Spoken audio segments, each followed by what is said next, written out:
अस्सलाम वालेकुम दोस्तों, भारत S-400 लेकर इस कदर खुश है जैसे इसका तोड़ ही कोई नहीं। लेकिन इसका तोड़ खुद भारत के दोस्त इसराइल ने पाकिस्तान को फराहम कर दिया है। क्या तोड़ है, इस वीडियो में आपको सब समझ आ जाएगी। भारत ने S-400 की 5 बैटरियां ली हैं रूस से 5 अरब डॉलर्स में। रूसी S-400 दुनिया का बेहतरीन एयर डिफेंस सिस्टम है, इसलिए भारत ने S-400 को लिया है। अब भारतीय ये समझते हैं कि S-400 की 400 किलोमीटर की रेंज है, तो वो 400 किलोमीटर दूर से ही पाकिस्तानी जहाज़ों को पाकिस्तान में ही गिरा देंगे। ये भी हाल ही में जीडी बख्शी, जो कि भारत के एक रिटायर्ड मेजर हैं, उन्होंने बयान जारी किया था कि वो S-400 को जारहाना तौर पर पाकिस्तान के खिलाफ इस्तेमाल करेंगे और पाकिस्तान में ही पाकिस्तान के जहाज़ों को गिरा दिया जाएगा। लेकिन हर हथियार की कोई कमजोरी होती है, हर वेपन को काउंटर करने के लिए कोई ना कोई स्ट्रेटजी मौजूद होती है। अगर भारत S-400 लेकर ये समझ रहा है कि S-400 का कोई तोड़ ही नहीं, तो ये भारत की सबसे बड़ी गलती होगी।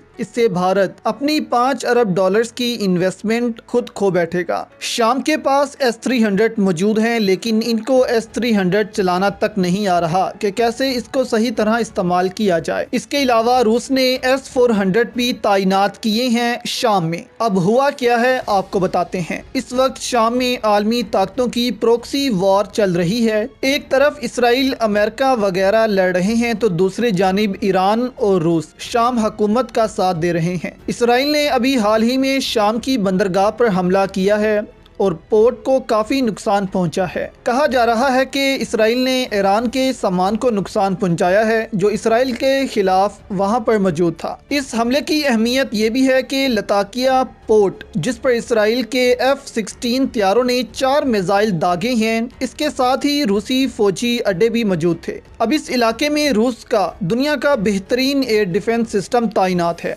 S-400, लेकिन फिर भी इसराइली तैयारे आए और हमला करके चले गए और रूस का S-400 इनको गिरा ना सका। इसराइल ने यहाँ पर कैसे S-400 को काउंटर किया आपको बताते हैं। इससे पहले आप ये भी जान लें कि रूस ने शाम की फोर्सेस को S-300 भी दे रखे हैं, यानी शाम की फोर्सेस S-300 इस्तेमाल करती हैं और रूस शाम में खुद S-400 इस्तेमाल कर रहा है। अब S-300 भी शाम में मौजूद था और S-400 भी, फिर भी शामी बंदरगाह को कोई भी ना बचा सका। शाम की फौज ये दावा करती है कि वो इसराइल को S-300 की मदद से काफी नुकसान पहुंचा रही है, जबकि इसराइल का दावा है कि शामी फोर्सेस बेतुके अंदाज से S-300 को फायर करती हैं कि इसके मिसाइल टारगेट को हिट नहीं कर पाते। चलो S-300 तो आप कह लें कि एक ओल्ड वर्जन है। रूस ने S-400 को क्यों इस्तेमाल नहीं किया इस हमले को रोकने के लिए, तो इस पर रूसी हुकाम का बयान सामने आया है। उन्होंने भी नाकामी का एतराफ़ कर लिया है। अब रूस से जब पूछा गया कि S-400 आपने इस्तेमाल क्यों नहीं किया, तो रूस की जानिब से बयान आया कि इसराइल के तैयारे काफ़ी लो एल्टीट्यूड पर परवास कर रहे थे, जिसकी वजह से S-400 यहाँ पर फायर नहीं किया गया। इसका मतलब ये है कि लो एल्टीट्यूड ऑब्जेक्ट्स को S-400 निशाना नहीं बना सकता और पाकिस्तान के लिए बहुत अहमियत की बात है। इसराइल ने इस हमले से पाकिस्तान को हिंट दे दिया है कि भारत पर अगर हमला करना है तो